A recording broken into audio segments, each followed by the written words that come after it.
प्रश्न था आज के परिप्रेक्ष्य में जो मैंने पूछा कि जाति न पूछो साधु की, जो ये कहा जाता है, तो क्या ये समय नहीं है कि हमें पूछना चाहिए? इसलिए पूछना चाहिए क्योंकि सारा आरोप ब्राह्मणों के ऊपर लगे। क्या ये ठीक है?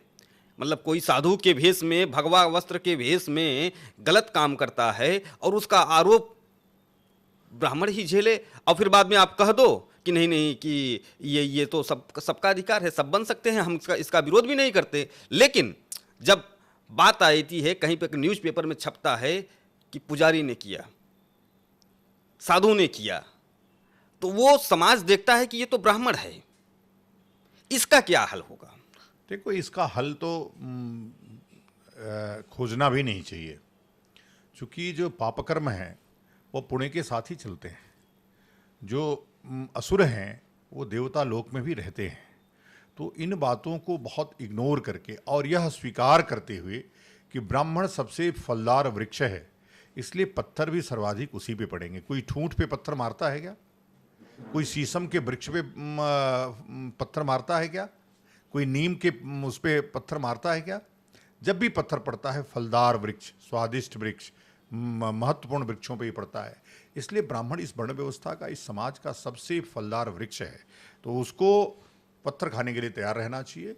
और यह जो आक्षेप पराक्षेप है, यह सदियों से सतत चलता आ रहा है। जब तक यह सृष्टि रहेगी और जब से यह सृष्टि है तब तक रहेगा, उसको आपको इग्नोर करके चलना पड़ेगा। उसके लिए आत्महत्या करने की कोई आवश्यकता नहीं है, उसके लिए कोई भागम भाग करने की आवश्यकता नहीं है। अपने मजबूत जो ज्ञान पक्ष है उसको ब्राह्मणों को अपना मजबूत करना चाहिए। और सर्वे भवन्तु सुखिनः, सर्वे सन्तु निरामया, सर्वे भद्राणि पश्यन्तु माँ कश्चित् दुर्भाग् भवेत्। जो यह सनातन धर्म का मूल है उसके लिए काम करना चाहिए। ब्राह्मण कभी अपने लिए काम नहीं करता, ब्राह्मण कभी धन के लिए काम नहीं करता। वो कितना दक्षिणा पाता है? आज एक मजदूर की मजदूरी भी 500 रुपये है, लेकिन ब्राह्मण दक्षिणा 100 रुपये लेकर के भी कभी वो कहता नहीं कि आपने दक्षिणा क्यों कम दिया। कभी वो ठेका नहीं लेता है आपकी पूजा कराने का। अब आप जब कह देते हैं महाराज जी मुझे ये कष्ट है, वो कहता है आपके लिए जप करूंगा, भगवान से प्रार्थना करूंगा, तो उसके लिए कुछ नहीं लेता है। आपके लिए जप भी करता है, प्रार्थना भी करता है।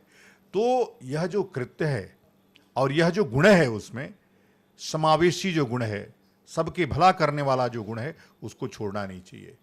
दुष्ट का गुण है, जैसे बिच्छी का जो गुण है डंक मारना, लेकिन साधु का गुण है उसको बचाना। वैसे ही जो आसुरी शक्तियां हैं, पैशाचिक शक्तियां हैं इस समाज की, जो ब्राह्मणों के ऊपर आक्रमण कर रही हैं, उसको आप निश्चिंत होकर